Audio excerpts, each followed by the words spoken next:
Yo, salut tout le monde, j'espère que vous allez bien. Aujourd'hui, toute nouvelle vidéo pour parler un peu des nouveautés à propos de Kingdom Hearts. Donc Kingdom Hearts 1, 2, 3 qui vont sortir sur Switch 2 et avec une édition PS5 aussi, et aussi de KH4.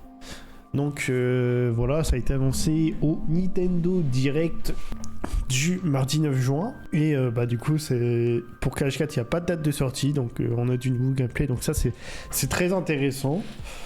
Nouveau gameplay assez sympathique, je trouve. Mais pour le coup, là, on ressent vraiment que c'est un style Kingdom Hearts, et heureusement.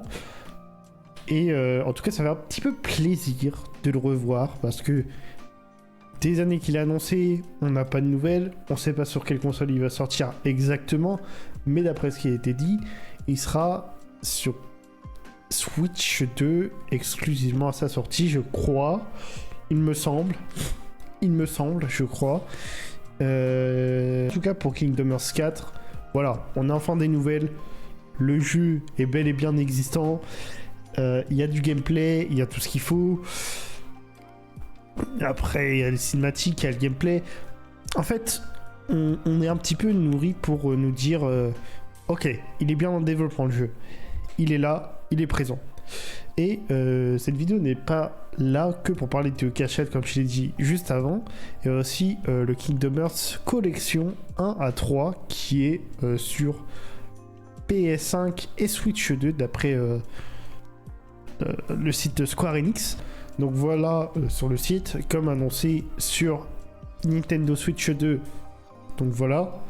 Et PS5. Ok, donc ça c'est bien. Ils ressortent la version 1 et 3 dans le même package. Très intelligent, très bien vu de la part de Square Enix.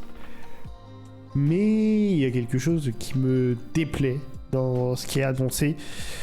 Je peux comprendre, aujourd'hui tout le monde a la fibre. Ok, on est bien d'accord, tout le monde a la fibre. Bon, on n'a pas tous la bonne fibre, tu vois. Moi, ça me dérange pas parce que niveau fibre, moi, c'est pas dérangeant. J'ai une très bonne fibre, je peux streamer, télécharger des jeux en même temps. Il n'y a pas de souci. Je pense aux personnes qui n'ont pas forcément de connexion internet ou de fibre. Et pourquoi je fais toute cette introduction-là? Parce que sur la Switch 2, on voit donc la Game Keycard. Donc ça, voilà. Bon, après c'est un peu compréhensible. Sur une seule cartouche, c'est un peu compliqué. Mais juste, voilà, Game Keycard. Et même si tu vas sur la version PS5, il me semble que pour jouer à la version physique de Kingdom Hearts Collection 1 à 3, une connexion internet et un téléchargement de données supplémentaires sont requis. Donc je suis pas trop fan de ça, parce que en fait, on n'a pas tous une excellente connexion. Il y en a qui n'ont pas du tout de connexion non plus. Déjà, sur la version PS5, s'ils le sortent vraiment en un seul disque, et que au final, sur la version PS3, il me semble que tu avais la plupart des jeux sur un seul disque, ou deux, ou trois, j'en sais plus. Je m'en souviens plus, mais il y avait peut-être beaucoup de disques dans mes souvenirs, je sais plus. J'ai essayé de rechercher ça. Là, je sais plus s'il y avait deux disques ou un seul disque en fait.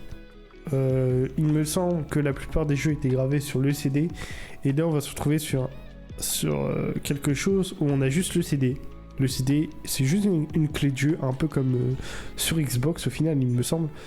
Donc pour la connexion, c'est bien. Si t'as une bonne connexion, si t'as une mauvaise connexion ou t'en as pas, tu peux aller te faire enculer, tu peux attendre 2-3 jours.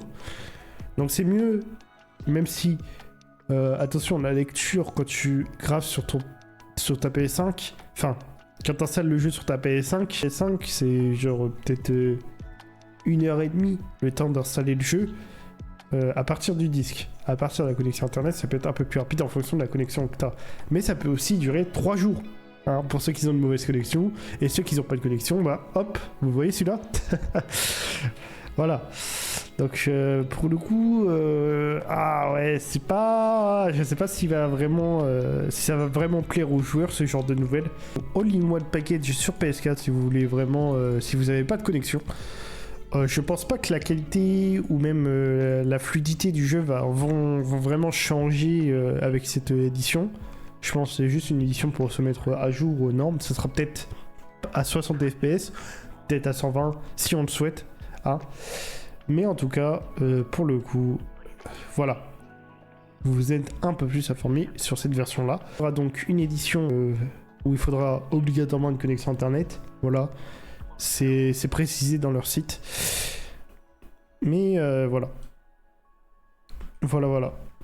Dites-moi ce que vous en pensez en commentaire de tout ça. Moi, je trouve ça moyen, hein, pour faire découvrir la licence à la plupart des gens. Donc pour ceux qui ont une connexion de merde et qui ont du mal à télécharger un jeu, je vous recommande le Kingdom Hearts All-in-One Package. Et si vous avez une très bonne connexion, vous pouvez prendre la Kingdom Hearts Collection 1 à 3. On sait pas vraiment ce qu'on peut s'y attendre, on sait pas s'il y a des caps graphiques ou pas, ou même de fluidité. Voilà, c'était juste une petite vidéo informative. Merci à tous d'avoir regardé cette vidéo. N'hésitez pas à liker, partager et à vous abonner. N'hésitez pas à rejoindre le Discord, le Twitch, le TikTok et l'Instagram. J'en profite parce qu'on est sur YouTube. Et sur ce, moi je vous souhaite une très très bonne journée, une très bonne soirée et ciao!